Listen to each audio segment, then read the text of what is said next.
ஆக்கிரமிப்பு காஷ்மீரில் இந்தியா நடத்திய தாக்குதலுக்கு பழிவாங்கும் வகையில் ஜெய்ஷ் இ முகமது இயக்க தீவிரவாதிகள் மூலம் டெல்லியில் உள்ள முக்கிய இடங்களில் தாக்குதல் நடத்த பாகிஸ்தானின் ISI உளவு அமைப்பு திட்டமிட்டுள்ளதாக தகவல் வெளியாகியுள்ளது.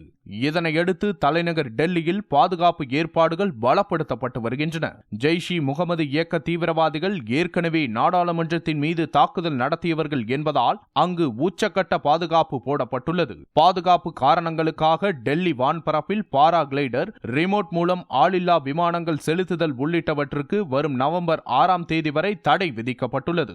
இதனிடையே அனைத்து மாநிலங்களும் கூடுதல் கண்காணிப்புடன் செயல்பட வேண்டும் என்று மத்திய உள்துறை எச்சரிக்கை விடுத்துள்ளது. தசரா, துர்கா பூஜை, மொஹரம் போன்ற விழா கொண்டாட்டங்களின் போது தீவிரவாதிகள் மற்றும் மத மோதலை உருவாக்கும் சமூக விரோத சக்திகள் பொது அமைதிக்கு பங்கம் விளைவிக்கும் நடவடிக்கைகளில் ஈடுபட வாய்ப்புள்ளதாக உளவுத்துறை தெரிவித்துள்ளது. இதனால் மக்கள் கூடும் இடங்களில் கூடுதல் காவலர்களை குவித்து அசம்பாவித சம்பவங்கள் நடைபெறாமல் தடுக்க நடவடிக்கை எடுக்க வேண்டும் என்று அனைத்து மாநில அரசுகளுக்கும் மத்திய உள்துறை சுற்றறிக்கை அனுப்பியுள்ளது.